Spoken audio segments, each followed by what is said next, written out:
આજે આપણે ત્રણ અલગ અલગ મુદ્દાઓ પર વાત કરીશું। સૌથી પહેલા વાત કરીશું એ મેઘરાજાની, જેની કાગડોળે ચાતક નજરે રાહ જોવાઈ રહી છે। આ વરસાદ અટવાયો છે કા ચોમાસાએ કેમ બ્રેક લીધી છે અને ફરી પાછું ગુજરાતને ચોમાસું ક્યારે ઘમરોળશે એવી વાતો થઈ રહી છે, એની રાહ જોવાઈ રહી છે, એની વાટ જોવાઈ રહી છે। પરંતુ આ બધા વચ્ચે ચોમાસું ક્યારે સક્રિય થશે અને કેવી રીતે આગેકૂચ કરશે, કયા વિસ્તારોમાં શું આગાહી કરવામાં આવી છે અને આ આગાહી હવામાન વિભાગ કેવી રીતે કરે છે તેના પર પણ વાત કરીશું। બીજા મુદ્દા પર આપણે વાત કરીશું ધર્મને લૂણો લગાડતા એ લંપટ સાધુઓ પર, શૈતાન સાધુઓ પર। શા માટે સ્વામિનારાયણ સંપ્રદાયમાં કેટલાક સાધુઓની આચરણ પર, તેમની લીલા પર સવાલો ઉઠી રહ્યા છે, તેમની કામ લીલાઓ સામે આવી રહી છે, તેના પર વાત કરીશું અને હરિભક્તો શું કહી રહ્યા છે તે પણ સાંભળીશું। પરંતુ સાથે સાથે જૈન સમાજ અને વૈષ્ણવ સંપ્રદાયના કેટલાક લોકો, વૈષ્ણવ સંપ્રદાય પણ આજે નારાજ છે। કયા મુદ્દાઓને લઈને વિવાદ ઊભો થયો છે તેના પર પણ આપણે વાત કરીશું અને એમની સાથે પણ વાત કરીશું જૈન સમાજ અને વૈષ્ણવ સંપ્રદાયના ધર્મગુરુઓ સાથે। અને છેલ્લે આપણે વાત કરીશું એ નેતાઓની માનસિકતા પર, જેમને જનતાએ જીતાડ્યા છે કામ કરવા માટે, જેઓ પોતાને જનતાના સેવક કહે છે, પરંતુ જીત્યા બાદ હું કોણ ને તમે કોણ એ જાણે કે જનતાને ભૂલી જાય છે અને સ્વાર્થ સાથે, ભેદભાવ સાથે કામ કરવાની એની માનસિકતા ઉજાગર થાય છે। એની પણ આપણે વાત કરીશું, આ કયા નેતાઓ છે એ પણ સાંભળીશું। પરંતુ સૌથી પહેલા શરૂઆત કરીએ કે વરસાદ ક્યાં અટવાયો છે, ચોમાસું ક્યાં અટવાયું છે। તો અત્યારે છૂટો છવાયો વરસાદ, સાર્વત્રિક વરસાદ અત્યારે નથી વરસી રહ્યો, છૂટો છવાયો વરસાદ ક્યાંક ક્યાંક પડી રહ્યો છે। સૌથી પહેલા એ વિસ્તારોની, એ જિલ્લાઓની આપણે વાત કરી લઈએ, દ્રશ્યો બતાવીશું કે જ્યાં અત્યારે વરસાદ વરસ્યો છે, આજે વરસાદ વરસી રહ્યો છે। સૌથી પહેલા નર્મદાના રાજપીપળામાં આજે વાતાવરણમાં પલટો આવ્યો અને રાજપીપળામાં પવન સાથે આજે વરસાદ વરસ્યો હતો। રાજપીપળા સહિત આસપાસના ગામડાઓમાં આજે વરસાદ જોવા મળ્યો અને સુંદર દ્રશ્યોનું નિર્માણ થયું હતું આજે નર્મદામાં। તો આ ઉપરાંત મધ્ય ગુજરાતના કેટલાક વિસ્તારો છે અને દક્ષિણ ગુજરાતના, આ ઉપરાંત સૌરાષ્ટ્રના કેટલાક એવા વિસ્તારો છે કે જ્યાં વરસાદ વરસ્યો। સૌરાષ્ટ્રમાં અમરેલી જિલ્લામાં આજે વરસાદી માહોલ જોવા મળ્યો હતો। અમરેલીના લાઠી, લીલિયા અને બાબરામાં વરસાદ વરસ્યો। શહેર અને ગ્રામ્ય વિસ્તારમાં આજે વરસાદ વરસ્યો, જેમાં બાબરાના ચરખા, ચમાડી, નીલવડા અને વાવડીમાં વરસાદ વરસ્યો હતો। સતત ત્રીજા દિવસે વીજળીના કડાકા ભડાકા સાથે અમરેલીમાં વરસાદ વરસ્યો, જેના કારણે ખેડૂતોમાં આનંદની લાગણી છવાઈ છે। વાવેતરની પ્રક્રિયા ખેડૂતોએ શરૂ કરી દીધી છે, એટલે અમરેલીના બાબરા હોય, લાઠી પંથક હોય, આ તમામ વિસ્તારોમાં સારો એવો વરસાદ વરસી રહ્યો છે। જોકે આ અમરેલી છે, સૌરાષ્ટ્રનું અમરેલી, ભલે બધી જ જગ્યાએ વરસાદ નથી પહોંચ્યો, પરંતુ અમરેલીમાં છેલ્લા 3 દિવસથી વરસાદ સારો એવો નોંધાઈ રહ્યો છે। અન્ય જિલ્લાઓની પણ આપણે વાત કરીશું, કારણ કે સૌરાષ્ટ્રના જ કેટલાક, રાજકોટની પણ વાત કરીએ, દ્વારકાની વાત કરીએ, આ એ જિલ્લાઓ છે જ્યાં વરસાદ વરસી રહ્યો છે। કચ્છ જિલ્લાના ગ્રામ્ય પંથકમાં પણ આજે વરસાદ વરસ્યો। કચ્છના માંડવી અને આસપાસના ગ્રામ્ય વિસ્તારોમાં આજે વરસાદ જોવા મળ્યો, જેના કારણે રોડ રસ્તા પર પાણી ફરી વળ્યું હતું। ક્યાંક વાહન ચાલકોને હાલાકીનો સામનો પણ કરવો પડ્યો, પરંતુ આ શરૂઆતનો વરસાદ છે જેની આતુરતાથી રાહ જોવાઈ રહી હતી અને એના કારણે હૈયા હિલ્લોળે ચડ્યા છે। આનંદની લાગણી, ખુશીની લાગણી અત્યારે જોવા મળી રહી છે। ગઈકાલે પણ કચ્છના અનેક વિસ્તારોમાં વરસાદ વરસ્યો હતો। સૌરાષ્ટ્રના અન્ય એક જિલ્લાની વાત કરી અને એ છે ભાવનગર। ભાવનગર જિલ્લાના ગારિયાધારમાં પણ આજે વરસાદ વરસ્યો। ગારિયાધારના શહેર અને ગ્રામ્ય વિસ્તારોમાં સતત ત્રીજા દિવસે વરસાદી માહોલ જોવા મળ્યો અને વરસાદ વરસ્યો હતો। છેલ્લા 2 કલાકની અંદર જ 1.5 ઇંચ જેટલો વરસાદ ખાબક્યો। પાછેગામ રોડ, ભારાજીની વાડી રોડ પર વરસાદી પાણી ભરાઈ ગયા હતા। રાજપૂતવાડી તેમજ બાયપાસ રોડ પર પણ પાણી ફરી વળ્યું અને તળાવ તેમજ ચેકડેમમાં હવે નવા નીરની આવક નોંધાવાની શરૂ થઈ ગઈ છે। એટલે શરૂઆતી વરસાદ છે અને આ શરૂઆતી વરસાદમાં જ સારો વરસાદ વરસી રહ્યો છે, જેના કારણે ખેડૂતોમાં પણ ખુશીની લાગણી છે અને જળાશયો પણ, એમાં પણ જે રાહ જોઈ રહ્યા હતા નવા નીર ક્યારે આવશે, નવા નીરની આવવાની શરૂઆત થઈ ગઈ છે। હજુ પણ કેટલી રાહ છે, ક્યારે આખા ગુજરાતને આ વરસાદ ઘમરોળશે એની પણ વાત આપણે કરીશું, કારણ કે શું એવી સિસ્ટમ અટકી ગઈ છે, ક્યાં એ સિસ્ટમ અટકી ગઈ છે કે જેના કારણે ગુજરાતમાં ચોમાસું 4 દિવસ વહેલા આવ્યું અને ત્યારબાદ ચોમાસાએ બ્રેક લઈ લીધી, તે પણ આપણે જાણીશું। પરંતુ આ એ દ્રશ્યો કે જ્યાં ચોમાસું અત્યારે આવી ગયું છે, વરસાદ વરસી રહ્યો છે। અને આજે કયા કયા વિસ્તારમાં વરસાદની આગાહી કરવામાં આવી છે, મેપના માધ્યમથી અમે આપને સમજાવીશું। પરંતુ શું આગાહી છે, ક્યાં વરસાદ વરસી શકે છે અને કેટલા દિવસમાં આખા ગુજરાતમાં ચોમાસું સક્રિય થઈ જશે, હજુ કેટલી રાહ જોવી પડશે એ પણ જાણીએ। તો આ દ્રશ્યો મેપના માધ્યમથી જ અમે આપને બતાવી રહ્યા છીએ। આજે દ્વારકા, અમરેલીમાં છેલ્લા 3 દિવસથી વરસાદ વરસી રહ્યો છે અને આજે પણ વરસાદની આગાહી કરવામાં આવી છે. આ ઉપરાંત રાજકોટ અને જામનગરમાં પણ આજે વરસાદ આવશે. પોરબંદરમાં ગઈકાલે પણ સારો એવો વરસાદ વરસ્યો હતો, આજે પણ વરસશે. કચ્છમાં પણ આગાહી કરવામાં આવી છે. આ ઉપરાંત મધ્ય ગુજરાતની વાત કરીએ તો ગાંધીનગરમાં, જો કે હજુ સુધી એ વરસાદ આ આગાહી છે આવ્યો નથી. અરવલ્લી, ખેડામાં પણ વરસાદની આગાહી કરવામાં આવી છે અને અમદાવાદમાં ક્યારેક છૂટું-છવાયું ઝાપટું આવે છે અને ત્યારબાદ આખો દિવસ વરસાદની બસ લોકો રાહ જોતા રહી જાય છે. એટલે એવો વરસાદ નથી પડ્યો, પરંતુ આગાહી કરાઈ છે. દાહોદ, પંચમહાલ, મહીસાગરમાં પણ વરસાદની આગાહી કરવામાં આવી છે. આજે વડોદરામાં પણ વરસાદ વરસી શકે છે. છોટાઉદેપુર, પૂર્વના પટ્ટામાં પણ કેટલાક વિસ્તારોમાં વરસાદની આગાહી કરાઈ છે. છોટાઉદેપુરમાં પણ વરસાદ વરસી શકે છે. દ્વારકા અને ભરૂચ, દ્વારકાની આપણે પહેલા જ વાત કરી. ભરૂચ અને સુરતમાં, દક્ષિણ ગુજરાતના ભરૂચ, સુરત, ડાંગ આ એ વિસ્તારો છે. તાપી આ એ જિલ્લાઓ છે કે જ્યાં આજે વરસાદ વરસી શકે છે. વલસાડમાં પણ વરસાદની આગાહી કરવામાં આવી છે અને સુરેન્દ્રનગરમાં પણ વરસાદની આગાહી કરાઈ છે. જૂનાગઢમાં વરસાદની આગાહી કરાઈ છે. એટલે આ તમામ વિસ્તારો છે કે જ્યાં આજે વરસાદ વરસી શકે છે. ભાવનગર અને મોરબી પંથકમાં, એટલે આગાહી તો ગુજરાતના ઘણા બધા વિસ્તારોમાં કરાય છે. ગીર સોમનાથ, બોટાદમાં પણ કરાય છે. પરંતુ હવે વરસે છે કેટલો અને કેવો એ જોવાનું રહેશે.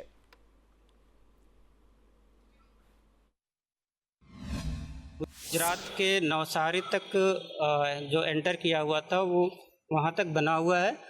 और जो अभी रेनफॉल जिसे आज के लिए दिया गया है वो एक cyclonic circulation north east Arabian sea और एडजॉइनिंग कच्छ एरिया में बना हुआ है, जिसके कारण आसपास के एरिया में जो डिस्ट्रिक्ट बताए गए थे वहाँ पे आइसोलेटेड प्लेसेस पे लाइट टू मॉडरेट रेन का पूर्वानुमान दिया गया है। आने वाले दिनों के लिए जो गुजरात स्टेट के लिए फोरकास्ट दिया जा रहा है वो डे 1 की बात करेंगे तो डे 1 के लिए आइसोलेटेड प्लेसेस पे लाइट टू मॉडरेट रेन का फोरकास्ट दिया गया है। और जो डिस्ट्रिक्ट है जहाँ पर गुजरात रीजन में आइसोलेटेड प्लेसेस पे लाइट टू मॉडरेट रेन और साथ में थंडरस्टॉर्म की वार्निंग होगी वो डिस्ट्रिक्ट है अहमदाबाद, दाहोद, छोटा उदयपुर, सूरत, डांग, नवसारी, वलसाड़, तापी, दमन और दादरा नगर हवेली। जो इसके आगे बढ़ने का जो नॉर्मल डेट है वो 20 जून के आसपास है। बड़ोदरा और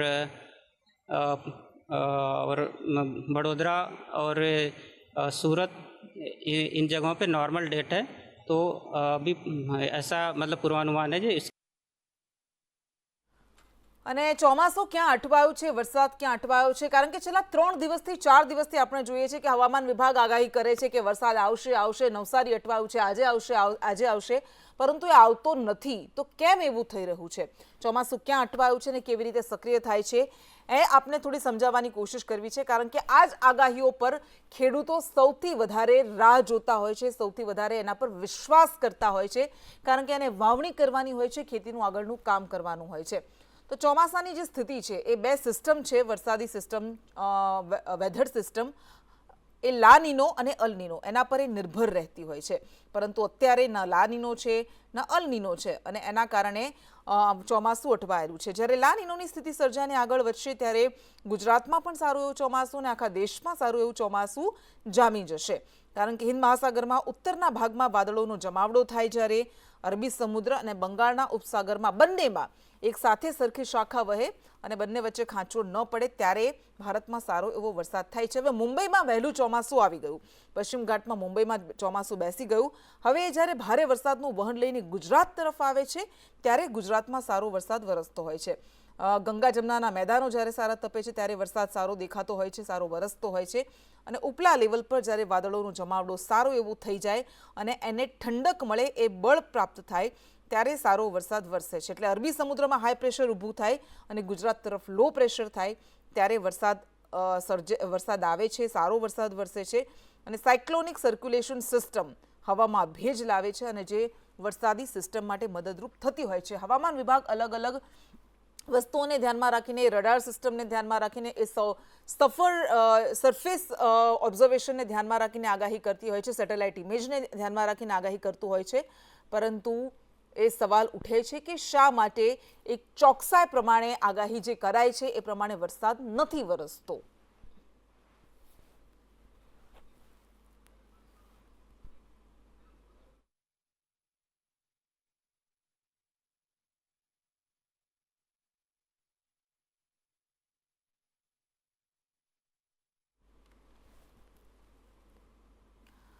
અને આસ્થાના દુશ્મન કોણ? છેલ્લા 5 દિવસથી આપણે વાત કરી રહ્યા છીએ અને હવે ધીમે ધીમે હિન્દુ ધર્મના અથવા તો અન્ય ધર્મના અલગ અલગ સંપ્રદાયોમાં આ નારાજગી જોવા મળી રહી છે, નારાજગી વધતી જઈ રહી છે. શરૂઆત સ્વામિનારાયણ સંપ્રદાયથી થઈ હતી. દેશમાં ધાર્મિક સદભાવના ડહોળવાની પ્રવૃત્તિ વધે છે, ક્યારેક અંદરથી જ થાય છે અને ક્યારેક એ બહારથી ઊભી થાય છે. ક્યારેક સાધુના વેશમાં શૈતાની કૃત્ય આચરવામાં આવે છે, તો ક્યારેક મૂર્તિઓ ખંડિત કરાય છે.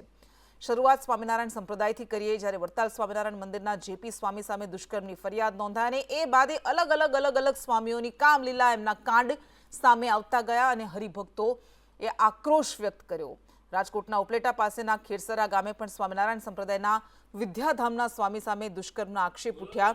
ધર્મ સ્વરૂપ સ્વામી સામે રાજકોટની યુવતીએ દુષ્કર્મની ફરિયાદ દાખલ કરી અને તાજેતરમાં જ બનેલી હવે મહારાજ ફિલ્મની આપણે વાત કરીએ તો વૈષ્ણવ સંપ્રદાયમાં પણ અત્યારે નારાજગી જોવા મળી રહી છે, કારણ કે આ મહારાજ ફિલ્મને લઈને વિવાદ ઊભો થયો છે.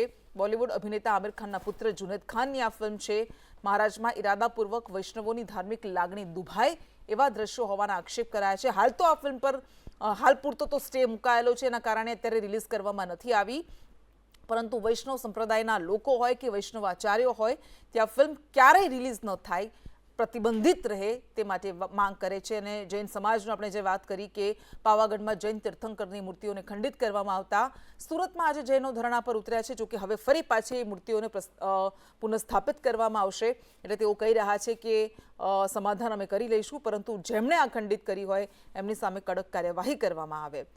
અને જ્યારે સ્વામિનારાયણ સંપ્રદાયની આ વાત થઈ રહી છે ત્યારે એક એવા વ્યક્તિ સાથે વાત કરી છે, સ્વામિનારાયણ સંપ્રદાયના એ વ્યક્તિ છે અને સ્વામિનારાયણ સંપ્રદાયના હરિભક્ત સાથે પણ આપણે વાત કરીશું, ત્યારબાદ જૈન સંપ્રદાયના સ્વામી મુનિ સાથે પણ આપણે વાત કરીશું, વૈષ્ણવાચાર્ય પણ આપણી સાથે જોડાશે. પરંતુ શરૂઆત કરીએ પ્રફુલભાઈ ગઢવીથી કે જેઓ હરિભક્ત છે, સ્વામિનારાયણ સંપ્રદાયમાં માને છે. શા માટે આવું થઈ રહ્યું છે જાણીએ. પ્રફુલભાઈ, સ્વાગત છે આપનું સંદેશ ન્યૂઝમાં. સૌથી પહેલા આપની પાસેથી જાણવું છે કે છેલ્લા કેટલાક દિવસોથી સ્વામિનારાયણ સંપ્રદાયના અલગ સ્વામીઓની કરતૂતો સામે આવી રહી છે, જે કલંકિત છે સ્વામિનારાયણ સંપ્રદાય માટે, એને લૂણો લગાડે છે આસ્થા અને હરિભક્તોની. તો કેમ આવી સ્થિતિનું નિર્માણ થયું છે? આ જે સ્થિતિ આપણી નજર સામે આવી છે ને, આ કોઈ ક્ષણિક ઉદ્ભવેલી વસ્તુ નથી. લાંબા ટાઈમથી સડો હોય ને તો એક સમય પછી બહાર આવે. આ કોઈ તાત્કાલિક બનાવ બન્યો અને તાત્કાલિક આવી ગયો છે એવું આને ન કહી શકાય. ભગવાન સ્વામિનારાયણની આજ્ઞા તો એટલી છે કે સ્ત્રીઓ જ્યાં રહેતી હોય ત્યાં સંતથી ન જવાય, સ્ત્રીના પહેરેલા કપડાને સંતથી ન અડાય, કોઈ સ્ત્રી પરાણે સામે આવે તો એને વારીને પણ પોતાથી દૂર કરાય, અને બ્રહ્મચર્યનું પાલન છે ને એ સારધાર અખંડ રીતે કરવું જોઈએ. પોતાના ગુરુની આજ્ઞા હોય ને તો એ બ્રહ્મચર્યના વ્રતમાં ભંગ થાય એવું કોઈ પણ પગલું સ્વામિનારાયણ ભગવાનના સાધુઓએ ભરી ન શકાય. નિયમો બહુ સ્પષ્ટ છે અને સારા છે, પણ આપણે નજરે જોઈએ છીએ કે આ બ્રહ્મચર્યમાંથી વિચલિત થતા હોય ત્યારે સાધુઓ ઉપર આવા કલંક આવે છે. એની પાછળના 2-3 કારણો બહુ સબળ છે કે હજી સુધીમાં કોઈ છે ને એને સ્પષ્ટ કરતા નથી. પહેલી વસ્તુ તો એ છે કે વૈરાગ્ય વગરની દીક્ષાઓ થાય છે. જેને સંસાર મનમાંથી નથી મુકાણો એને સંસારમાંથી બહાર રાખી દેવામાં આવે, અને જ્યારે એના જીવનની અંદર યુવાની આવે કે સમય જાય ત્યારે જે વિકાર એને તજવા છે એ મનથી ન તજાણા હોય ને તો એના પ્રત્યે આકર્ષાય અને એના માયાની અંદર લેવાઈ જાય, એટલે ચારિત્ર ભ્રષ્ટતા આવે. અને ચારિત્ર ભ્રષ્ટતા આવે ને ત્યારે આપણને તમામ જણાને બધાને એક આઘાત લાગે છે. આપણે સાધુ પાસે અપેક્ષા રાખીએ છીએ કે એને સંસારનો ત્યાગ કર્યો છે, અખંડ નૈષ્ટિક બ્રહ્મચર્ય પાળે છે, એટલે આપણાથી એ કાંઈક ઊંચેરા છે, એને આપણે મુઠ્ઠી ઊંચેરા માનીએ છીએ. અને એ જ્યારે ઉપરથી પછડાય છે ને આવા કિસ્સાઓ સામે આવે છે ત્યારે બહુ જ આઘાત લાગે છે. પ્રફુલભાઈ, આ તો બહુ જ ગંભીર સ્થિતિનું નિર્માણ થયું છે, કારણ કે ધર્મના નામે અધર્મના આવી રીતે આચરણ કરાઈ રહ્યા છે. આખા સંપ્રદાય પર સવાલો ઉઠે. સ્વાભાવિક છે કે બધા એવા નથી રહેવાના, પણ તોય ઉઠવાના છે સવાલો. તો શું લાગે છે તમને કે શું થવું જોઈએ? આના ઉપર ફક્ત દેખાવો કરવાથી, બેનર બતાવવાથી, 5-6 દિવસ માટે થઈને આક્રોશ વ્યક્ત કરવાથી આ બધું દૂર નહીં થઈ શકે. આને દૂર કરવું હોય તો એક લાંબા ગાળાની યોજનાની રીતે આ દૂર થઈ શકે. એક તો એ છે કે જેટલા સંપ્રદાયના મોટા સંતો છે, આચાર્ય મહારાજ શ્રી છે, એમણે કડક નિયમો પોતાના મંદિર માટે થઈ અને બનાવી દેવા જોઈએ. આજે આપણે અત્યારે કોઈ પણ બનાવ બને છે કે આપણે રાજકોટનો અગ્નિકાંડ જોઈએ છીએ, તો અગ્નિકાંડની અંદર મોટા ઓફિસરોને દોષિત માનવામાં આવ્યા. એમ જે મંદિરના વહીવટ કરતા સંતો હોય એની ધ્યાન બહાર આટલા બધા ભ્રષ્ટાચાર છે, એ ધ્યાન બહાર જતા રહેતા હશે, એ એક શંકાનો વિષય છે. એટલે આ બધું એ મૂળિયામાંથી સાફ કરવું જોઈએ. બીજું એ છે, ના સામેલ ના હોઈ શકે એવું તો હું ન કહી શકું, પણ એના ધ્યાન બહાર ન હોય અને કાંઈક મજબૂરી હોય. સામેલ હોવું અને મજબૂર હોવું એના અંદરનો કોઈ પણ એક ભેદ રેખા છે. બીજું એ છે કે આચાર્ય મહારાજ શ્રી છે કે જેઓ દીક્ષા આપે છે, એમને એક એવો કડક નિયમ કરવો જોઈએ કે પુખ્ત ઉંમરના થાય, સંસારને સમજી શકે, ત્યાગને સમજી શકે. અમારા નિષ્કુળાનંદ સ્વામીનું એક પદ છે, એમાં લખ્યું છે કે ત્યાગ ન ટકે રે વૈરાગ વિના. જ્યાં સુધી હૃદયમાં વૈરાગ ન થયો હોય અને એને સાધુ કરીને બેસાડી દેવામાં આવે એટલે આ વૈરાગ ટકતો નથી અને ભ્રષ્ટ વસ્તુઓ સામે આવે છે.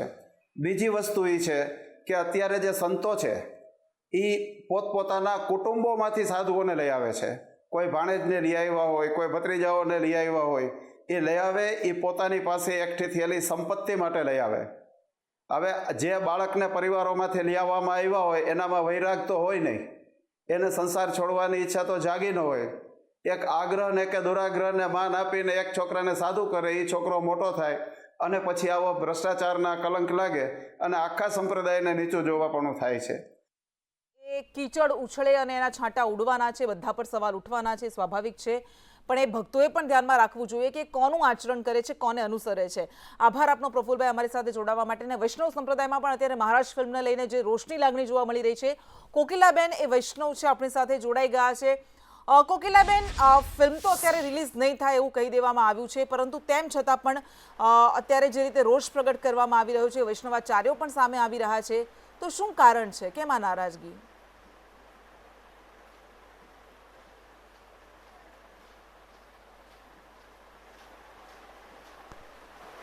જી કોકિલાબેન, મારો અવાજ આવે છે? કોકિલાબેન, આપ સાંભળી શકો છો? મારો અવાજ આવી રહ્યો છે?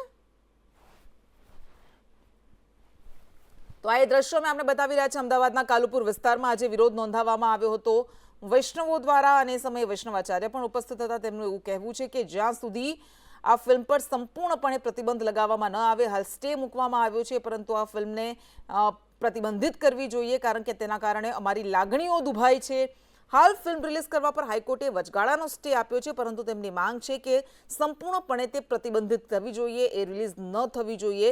આમિર ખાનના પુત્ર જુનેદ ખાનની આ ફિલ્મ છે અને આ ફિલ્મ 170 વર્ષ જૂના કેસ પર આધારિત મૂવી છે, કેસ પર આધારિત ફિલ્મ છે. અને એ સમયે જે થયું હતું એના પર આ ફિલ્મને આખી શૂટ કરવામાં આવી છે, ફિલ્માવવામાં આવી છે. પરંતુ વૈષ્ણવ સંપ્રદાય કહી રહ્યા છે કે શા માટે અમારા ધર્મને ઠેસ પહોંચાડવાની કોશિશ થઈ રહી છે, અમારી લાગણીઓને ઠેસ પહોંચાડવાની કોશિશ થઈ રહી છે.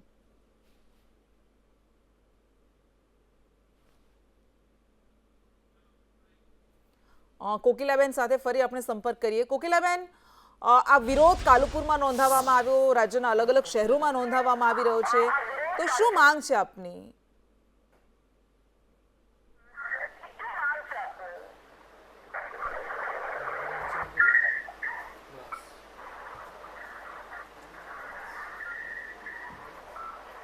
જી કોકિલાબેન.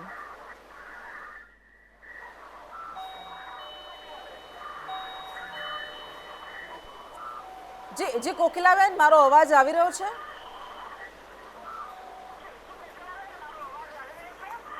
હા જી.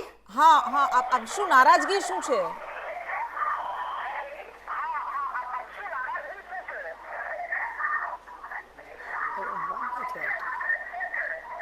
આપ ટીવીનો વોલ્યુમ ઓછો કરશો જેથી મારો અવાજ સાંભળી શકો તમે.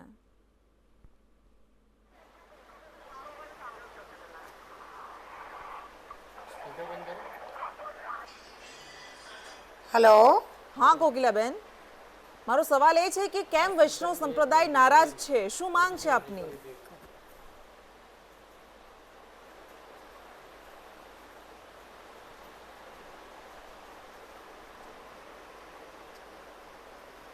સ્ટાર્ટ કર.